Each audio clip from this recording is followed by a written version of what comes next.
On 19 April 1959, President Nujoma co-founded the Ovamboland People's Organization, OPO, in Windhoek together with Jacob Kahangwa, and was elected as the president of OPO, marking a new chapter of organized resistance against settler colonial rule.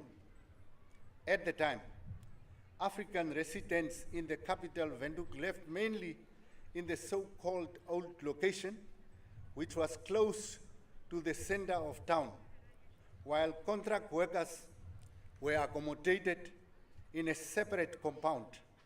Their residents were supposed to relocate to a distant new township called Katutura.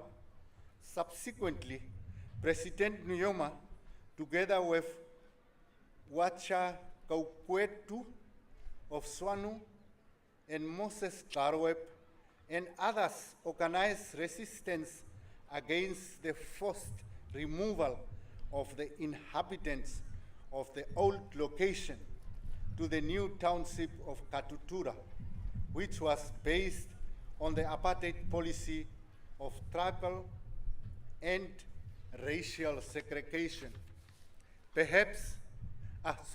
Protests against the forced removal escalated on 10 December 1959 when the police opened fire, killing 12 innocent people, among them Anna Kakurugade Mungunda, and wounding 44 others. After the massacre, President Nujoma was arrested and charged for organizing the resistance as the president of OPO, and was instrumental in mobilizing the workers to join OPO. By the directive of the OPO leadership and in collaboration with Chief Hosea Kutako, he went into exile. In the morning of 29 February 1960, President Nujoma jumped bail and was driven from Windhoek old location to Hobapes by Johannes Karuahie, who was going to Ochinene and Epukiro. From Hobapes, he continued after midnight to the border between Southwest Africa and British Bechuanaland Protectorate. He was given a lift in a truck driven by a man named Ludwig Stanley, who dropped him about 20 kilometers from the border post, where he went on foot until he had to crawl under the border fence into the British Bechuanaland Protectorate on the 1st of March 1960. And that is the day that the founding father would be laid to eternal rest. From Bechuanaland, with the assistance of Daniel Munawawa, whom he had met when he used to accompany Chief Munyuku Nguvova of the Mbanteru during his visits to Windhoek, President Nujoma proceeded into southern Rhodesia, now Zimbabwe, then into northern Rhodesia, now Zambia, and then into Tanganyika, now the United Republic of Tanzania. He then went through Kenya and Sudan, and in April 1960, he arrived in Accra, Ghana.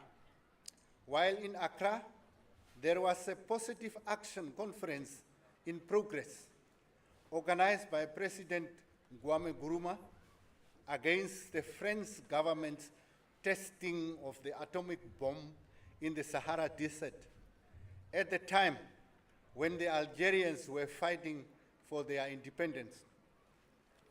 President Nujoma later attended the All-African People's Conference organized by President Kwame Nkrumah in Ghana, where he also met Patrice Lumumba and Joseph Kasavubu from the Congo, as well as Frantz Fanon, representing the Algerian National Liberation Front, FLN.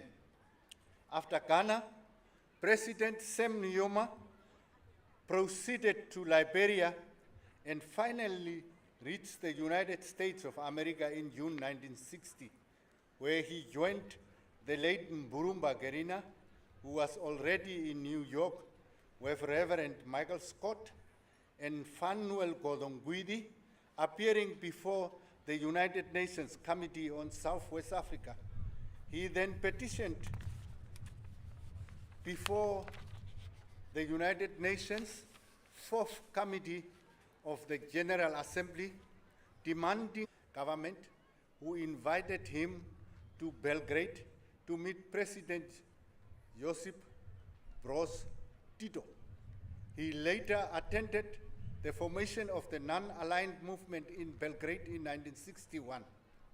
That same year, President Mwalimu Kabaranj Julius Nyerere formed the Pan-African Freedom Movement of East, Central, and Southern Africa, known as PAFMECSA, which played an important role by uniting the African liberation movements. In May 1963, President Nujoma went to Addis Ababa, Ethiopia, to witness the formation of the Organization of African Unity, OAU. The OAU was formed by 32 African states. Later on, the OAU set up the African Liberation Committee, the OAU's coordinating committee for the liberation of Africa, with headquarters based in Dar es Salaam, Tanzania. The same year,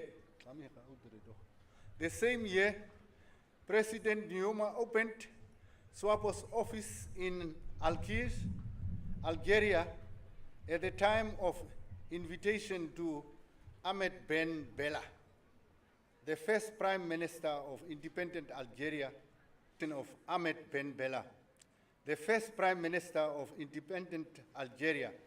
President Nujoma used that opportunity, President Nujoma used that opportunity to lobby for military assistance for SWAPO.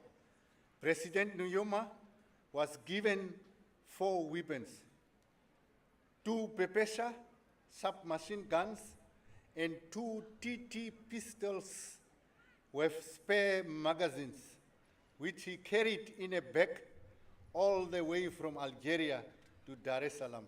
That's dedication, devotion to the cause. With those weapons, SWAPO was able to launch the first action of the armed liberation struggle on the 26th of August 1966 at Omuhulu, Gombase, in SWAPO's guerrilla fighters under the commander of the commander of the commandos, the late John Otto Nangudu. In March 1966, in a bid to test South Africa's claims at the International at The Hague that Namibians in exile were free to return, President Nujoma, accompanied by former President Hifikepunye Pohamba, chartered a plane to Windhoek. On arrival at the airport, they were arrested and deported back to Zambia on 1966. After the battle at Omugulu Gombase, many SWAPO leaders were detained and put on trial under the South African Terrorism Act, which was rushed through Parliament in June and gazetted retrospectively to 1962 to enable SWAPO's freedom fighters to death. Among them were the late Comrade Eliaset Tuhateleni, Kahumba Kandola, and Antima Hermatoivo Yatoivo, who was sentenced to 20 years imprisonment and spent 18 of those years on Robben Island.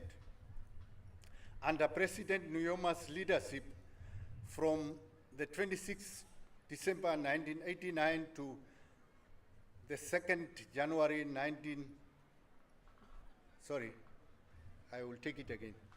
Under President Nujoma's leadership from 26 December 1969 to 2nd January 1970, SWAPO held its consultative congress at Tanga in the white minority South African regime. Against this background, SWAPO was recognized as the sole and authentic representative of the Namibian people and was granted observer status at many international forums as well as embassies, especially in India and Iran. On the political front, SWAPO was able to mobilize the people of Namibia to join the liberation struggle. This came after President Nujoma in May 1962 asked for 2 volunteers to go on a mission to carry out political mass mobilization inside Namibia. Comrade, thank you. Comrade, I have here. Comrade Lucas Hifikepunye Pohamba and Eliater Muatale volunteered first. On the military front, SWAPO was able to effectively use modern guerrilla warfare tactics and strategies, causing heavy casualties on the enemy forces of the South African apartheid regime, including its stooges of the so-called Southwest Africa Territorial Forces, SWATF, and the Kufuts by the gallant commanders of Plan such as late Topias Hanyeko. From 1977 to 1978, President Nujoma led the SWAPO negotiations team between the Western Five Contact Group and South Africa on the one hand, and the frontline states, Nigeria on the other, which culminated in the adoption of the United Nations Security Council Resolution 435 of 1978. However, the Reagan administration tried by all means to prevent the implementation